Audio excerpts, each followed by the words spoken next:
Comme nous le savons, dans les médias grand public, le centre de ce type de soutien à la guerre contre l'Iran est essentiellement Fox News. Ils rapportent que l'attaque est imminente, que tout est prêt, et tous les experts qu'ils invitent dans leurs émissions disent à leur vaste public occidental que les États-Unis ont apporté tout ce dont ils ont besoin dans la région et se préparent à attaquer l'Iran. Quelle est votre compréhension des préparatifs de l'armée iranienne si cette attaque a lieu?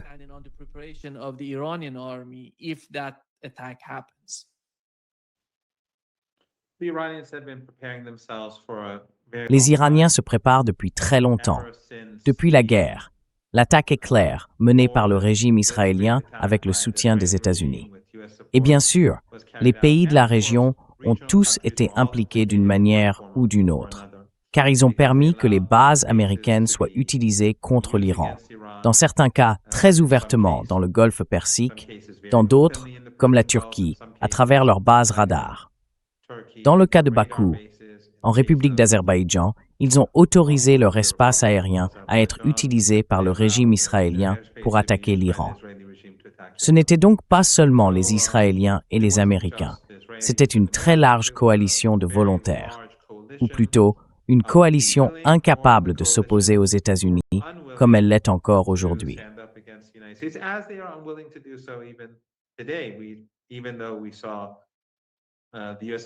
Même si nous avons vu l'ambassadeur des États-Unis auprès du régime israélien affirmer en substance que toute cette région, l'Asie occidentale, appartient aux Israéliens, et même certaines parties de l'Afrique du Nord, M. Erdogan continue d'exporter ou de transporter du pétrole depuis Bakou. Sisi continue de faire des affaires avec le régime israélien, tout comme le régime jordanien. Pour ces gens-là, les affaires continuent comme d'habitude. Mais les Iraniens se préparent depuis lors, et l'industrie militaire iranienne, d'après ce que je comprends, travaille jour et nuit depuis plusieurs mois. Différentes branches des forces armées ont également préparé des installations et des bases souterraines en vue d'une guerre potentielle. Bien sûr, cela dure depuis 25 ans, depuis les invasions américaines de l'Irak et de l'Afghanistan.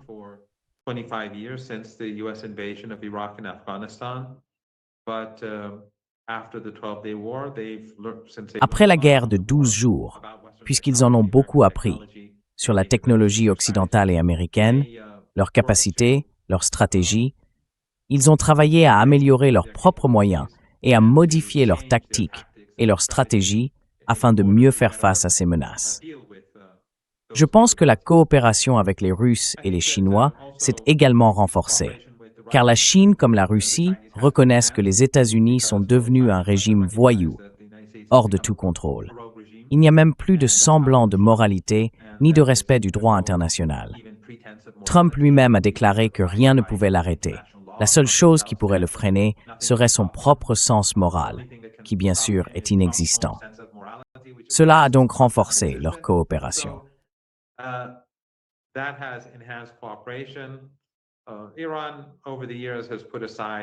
Au fil des années, l'Iran a mis de côté une grande partie de sa richesse pour faire face à de telles circonstances.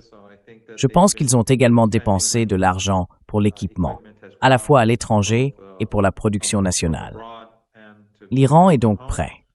Et comme je l'ai souvent dit, la réponse de l'Iran sera dévastatrice. Comme je l'ai déjà mentionné, les habitants de la région du Golfe Persique, lorsque leur situation changera, lorsqu'ils ne pourront plus exporter ou importer du pétrole ou du gaz, lorsque les choses deviendront instables, ne devront s'en prendre qu'à leur propre régime. Ces régimes, qui accueillent des bases américaines, sont tous complices de la guerre, car, à l'heure où nous parlons, ces bases sont utilisées contre l'Iran. Il en va de même pour la République d'Azerbaïdjan. La seule personne à blâmer est Aliyev si quelque chose se produit dans les jours ou les semaines à venir. Ils n'auront personne d'autre à accuser.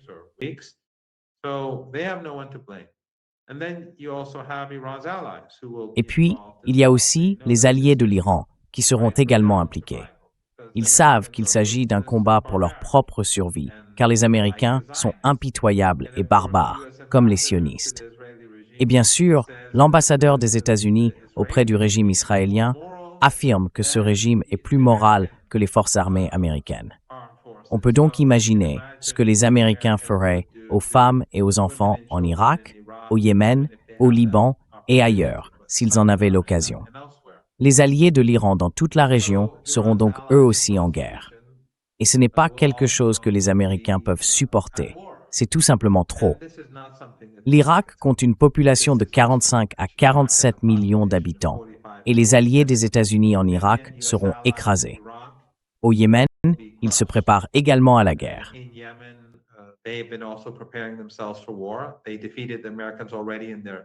Ils ont déjà vaincu les Américains lors de leur guerre de 7 semaines, et ils sont aujourd'hui bien mieux préparés. Les Américains seront contraints de diviser leur énergie et leurs ressources en plusieurs endroits. Le Yémen a lui-même une population importante, donc je ne vois pas de scénario dans lequel les Américains remporteraient cette guerre. Ils perdront. Ce sera catastrophique pour le monde. Cela fera s'effondrer l'économie mondiale et affectera la vie de chacun, partout, de manière considérable. Mais le monde en tiendra les États-Unis pour responsables, car les Iraniens ont été extrêmement prudents pour s'assurer, par la négociation, que le monde voit les États-Unis comme l'agresseur. Le monde considère le sionisme comme le problème. Le monde voit cette classe Epstein, ces régimes Epstein en Occident, comme un problème.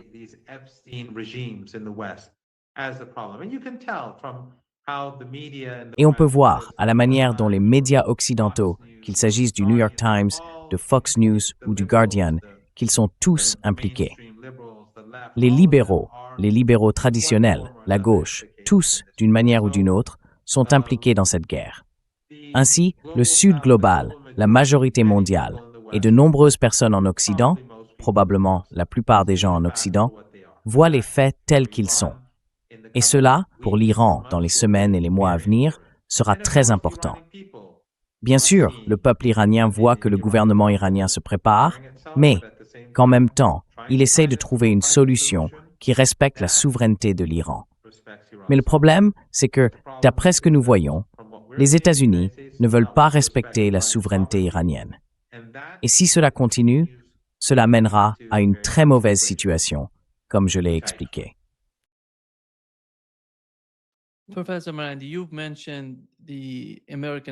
Professeur Marandi, vous avez mentionné l'ambassadeur américain en Israël. Vous avez fait référence à son entretien avec Tucker Carlson, où il a dit quelque chose à propos de l'ensemble du Moyen-Orient. Tucker Carlson lui a demandé « Parlez-vous de tout le Moyen-Orient faisant partie d'Israël ou d'Israël s'emparant de tout le Moyen-Orient ?» Et il a littéralement répondu « Oui, cela va jusqu'aux frontières de l'Iran. » Vous savez, c'est un sujet dont l'Iran parle depuis très longtemps.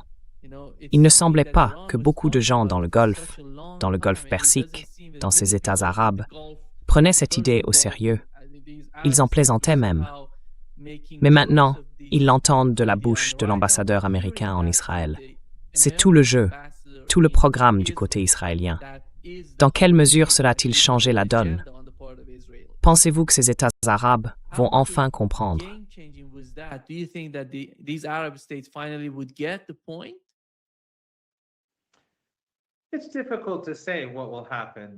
Il est difficile de dire ce qui va se passer. C'est évidemment une bonne chose que cela ait été révélé. Cela montre à quel point les sionistes sont sinistres, et peu importe qu'ils soient chrétiens, juifs ou d'une autre conviction. Cela montre simplement à quel point ils sont sinistres et mauvais. Et, d'une certaine manière, c'est une bonne chose. Cela montre aussi à quel point ils sont ignorants et stupides. Car dans l'interview, l'ambassadeur s'est montré totalement ignorant, totalement irrationnel et bien sûr sinistre. Très très sombre. Mais je ne peux pas dire quel impact cela aura. En ce moment, les États-Unis ont acheminé beaucoup d'armes en Jordanie. Mais nous ne voyons pas les Jordaniens faire grand-chose. Nous ne voyons pas les gens indignés.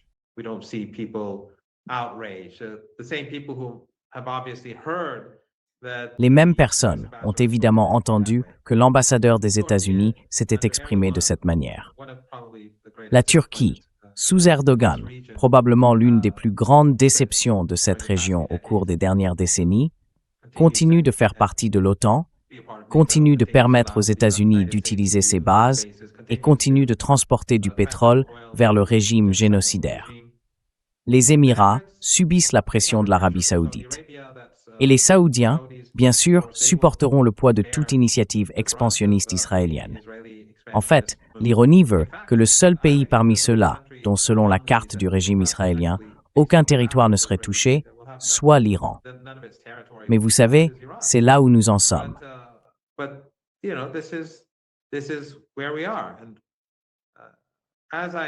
Et comme je l'ai dit à quelques amis plus tôt aujourd'hui, nous n'avons aucune attente.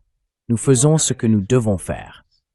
Tout comme en Occident, nous avons vu comment le mouvement anti-guerre, quand il s'agissait de Saddam Hussein, était très actif, avec d'immenses foules et des manifestations dans tout le monde occidental en faveur de Saddam Hussein. J'ai participé à ces manifestations. L'Iran était contre la guerre, même si Saddam Hussein était un monstre qui utilisait des armes chimiques et massacrait des gens à Sardache, en Iran, avec des armes chimiques, et à Halabja, où il a tué 6500 personnes en seulement quelques minutes. Et l'Occident n'a rien fait à ce sujet. Ce monstre. Et pourtant, pour arrêter la guerre contre le régime irakien, ils se sont mobilisés à travers tout l'Occident.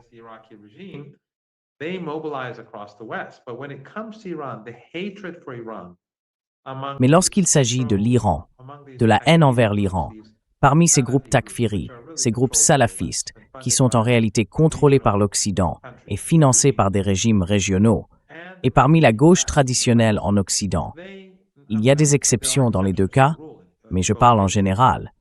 Ils ne font rien. Leur haine de l'Iran est irrationnelle. C'est une haine qui existe depuis des décennies. On les a conditionnés à vous détester. Et c'est pourquoi ils ont soutenu la sale guerre en Syrie, parce qu'ils voyaient la Syrie comme étant d'une certaine manière liée à l'Iran, même si Assad, malgré tous ses péchés, était incomparable à Saddam Hussein. Mais encore une fois, lorsqu'il s'agit de l'Iran, on voit que ces entités chercheront à antagoniser le pays.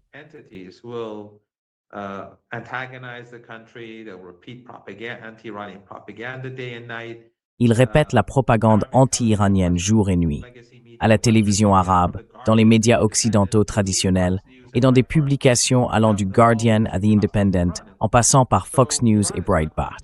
Ils sont tous extrêmement hostiles à l'Iran. Ainsi, l'Iran, la République islamique d'Iran, l'axe de la résistance, ne place aucun espoir dans un éventuel réveil des peuples qui agirait contre les États-Unis, l'Empire et ses supplétifs.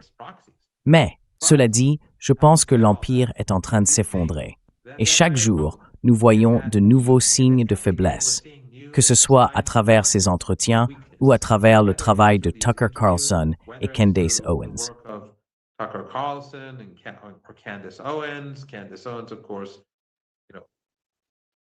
Candace Owens, bien sûr, attaque l'élite politique selon son propre angle et Tucker Carlson selon sa perspective. Ensuite, il y a toute une série de... Bien sûr, nous avons toujours eu les suspects habituels, les très bonnes personnes que toi et moi connaissons et qui ont leurs propres émissions. On voit donc ce mouvement grandir. Et bien sûr, du côté démocrate, ou parmi ceux proches du Parti démocrate, ou qui l'ont été autrefois, eux aussi, à travers les dossiers Epstein qui ont été rendus publics, sont devenus de plus en plus désillusionnés par cette classe Epstein. Je pense donc que l'Empire s'effondre très rapidement.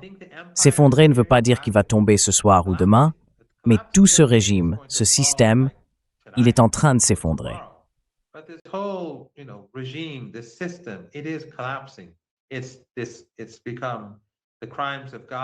Les crimes commis à Gaza et les dossiers Epstein l'ont discrédité. Il s'est surmené avec des guerres sans fin qui détruisent l'économie. Et bien sûr, l'égoïsme de la classe Epstein crée d'énormes déséquilibres dans les économies, rendant les pauvres encore plus pauvres et les ultra-riches encore plus riches. Tout cela réuni constitue, je pense, des signes très clairs que le régime Trump et ses alliés ne sont pas dans la position dominante qu'ils croient occuper. Et s'il devait y avoir une guerre avec l'Iran, bien sûr, je ne veux pas dire si je pense qu'il y aura guerre ou non, je ne crois pas qu'il soit utile pour moi d'entrer dans ce genre de débat. I don't think it's useful for me to get into that sort of debate. Iran is preparing for war. L'Iran se prépare à la guerre, quoi qu'il arrive. Mais s'il y a une guerre avec l'Iran, ce sera, pour l'Iran, une guerre existentielle, une lutte pour sa survie.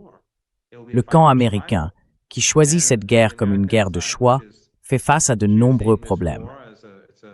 Je ne crois pas que les États-Unis seront capables de poursuivre la guerre avec succès, non seulement à cause de la force de l'Iran, mais aussi en raison des faiblesses que j'ai mentionnées plus tôt. Et bien sûr, il y a beaucoup d'autres aspects dont nous pourrions parler, mais les États-Unis ne sont plus dans la position qui était la leur il y a 10 ans, ni même il y a 20 ans. Ils ne sont même plus dans la position qui était la leur il y a 3 ans. It's not even in the position that it was 3 years ago. Nous avons entendu de nombreux rapports concernant le transfert d'armes lourdes vers la partie sud de l'Iran. Et d'après ce que nous avons vu pendant la guerre de 12 jours, et d'après ce que l'Iran a vécu durant ces jours-là, qu'en est-il de la partie nord de l'Iran? Pensez-vous qu'Aliyev et son régime permettraient aux États-Unis d'utiliser leur territoire pour attaquer l'Iran si quelque chose se produisait? Quelle serait la réponse à cela?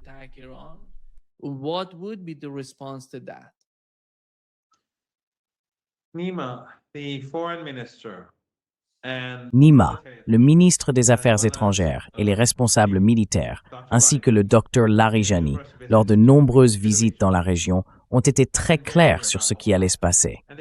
Ils ont expliqué à chacun de ces pays dans quelle position précaire ils se plaçaient. Rappelez-vous, aucune de ces entités, aucun de ces pays n'a une population importante. Aucun d'eux ne dispose d'un réseau solide ni d'une base sociale forte. Ce sont des dictatures familiales, chacune d'entre elles. Et dans le cas de la République d'Azerbaïdjan, une grande partie de la société est étroitement contrôlée. Beaucoup de leurs dirigeants sont en prison, et ils y sont depuis des années. many of their leaders are in prison and they've been in prison for years. This is something that the West knows, but Western C'est quelque chose que l'Occident sait, mais dont les médias occidentaux ne parlent pas. Il doit donc être très prudent s'il veut continuer à gouverner, car il pourrait être balayé très rapidement et facilement si les choses tournent mal. Et encore une fois, si l'on compare les alliés de l'Iran dans la région du Golfe Persique et les capacités de l'Iran à celles du Qatar, des Émirats ou de Bahreïn, les contrastes sont frappants. Ces entités sont très faibles, très vulnérables.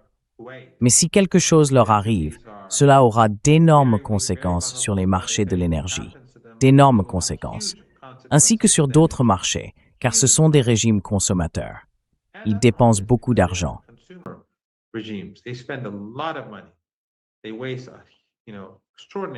Ils gaspillent une quantité extraordinairement importante d'argent à cause de la corruption des élites dans ces entités. Cela ne se terminera bien pour aucun d'entre eux. Et les États-Unis mettent tout en danger pour le régime israélien parce que les sionistes le veulent. La classe Epstein le veut. Nous ne voulons évidemment pas la guerre. Et quand je dis cela, je ne veux pas que quelqu'un pense que je suis un va-t-en-guerre ou quelque chose de ce genre. Je le dis parce que les gens doivent reconnaître que ce n'est pas quelque chose que le New York Times, Fox News, CNN ou The Guardian diront. Ils vivent dans leur arrogance, ils sont totalement corrompus, et leur haine de l'Iran est bien documentée.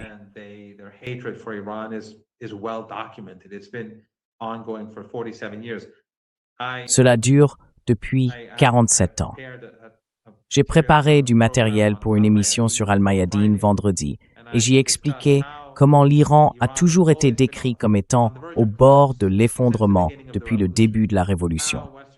Comment les médias occidentaux ont toujours affirmé que la révolution était terminée dans les années 1980, puis dans les années 1990, qu'une nouvelle révolution approchait, que la jeunesse d'il y a 20, 25, 30 ans n'avait aucun lien avec la révolution. Ce récit dure depuis 47 ans, et l'Iran aurait toujours été au bord de l'effondrement, toujours vulnérable, toujours détesté par son propre peuple. C'est ainsi qu'il a toujours été présenté. And it's always been hated by its own people. That's how it's always been. Again, in that presentation, I'll give some Encore une fois, dans cette présentation, je donnerai quelques exemples montrant comment il s'agit d'un récit continu détaché de la réalité. Bien sûr, on peut toujours trouver en Iran des personnes qui soutiennent l'organisation terroriste MEK, la famille Pahlavi ou quelques autres illuminés vivant en Europe. On trouvera toujours cela et on le trouvera dans n'importe quel pays. Et bien sûr, les États-Unis et l'Occident investissent énormément pour tenter de laver le cerveau des jeunes afin qu'ils soutiennent la guerre, les sanctions, la mort et la destruction. Mais l'immense majorité des Iraniens ne soutient rien de tout cela, et la République islamique d'Iran jouit d'un très haut degré de légitimité aux yeux des gens ordinaires. Et les Américains et les Européens le savent. Ceux qui réalisent leurs propres sondages connaissent la vérité. Ce n'est pas comme s'ils n'avaient pas l'information. Mais malgré la réalité, malgré les scènes que nous avons vues dans les rues de Téhéran et d'autres villes avec ces rassemblements de masse, ils restent prisonniers de leurs récits, de leurs illusions et de leur exceptionnalisme. Ils continueront à avancer dans une direction, mais la réalité sera tout autre. Et cette erreur de calcul peut être dévastatrice. Je dis cela parce que je veux que les gens ordinaires en Occident, qui n'entendront pas ces choses de la part de ces entités, comprennent que l'Iran est fort, que l'Iran est uni, que l'Iran est capable, et surtout que le peuple iranien est déterminé.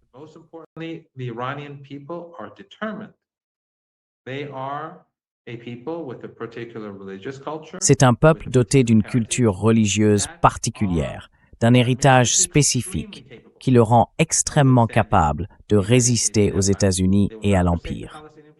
Ils n'abandonneront pas le peuple palestinien, même si tout le monde l'a fait. Les autres se contentent de paroles creuses, mais eux continueront à les soutenir, pour des raisons morales, pour des raisons religieuses. Et encore une fois, je dis tout cela parce que s'il y a une guerre, je veux que les gens reconnaissent que cette réalité était connue à l'avance, que ce qui va se passer dans les jours et les semaines à venir était quelque chose de facilement prévisible. Ou, à l'inverse, si mes propos peuvent contribuer au discours et au mouvement pacifiste, tant mieux.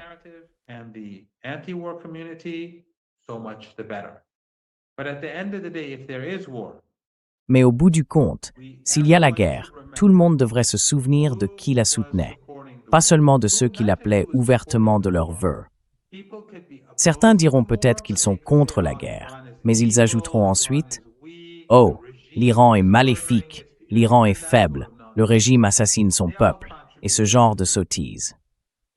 Tous ont contribué à la guerre, car ils ont menti et voulu préserver leur statut parmi les élites et dans le courant dominant en répétant ces discours. Non, l'Iran est moralement supérieur à l'Occident. La République islamique d'Iran est moralement supérieure à tout pays associé à l'Occident.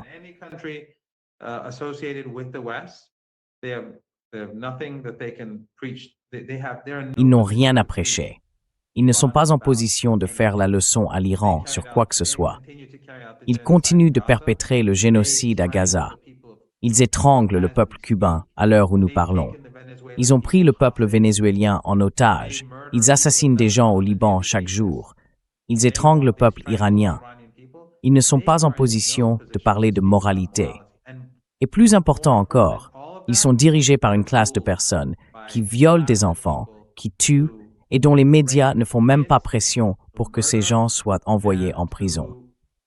Je pense que les médias leur appartiennent, parce qu'ils possèdent les médias.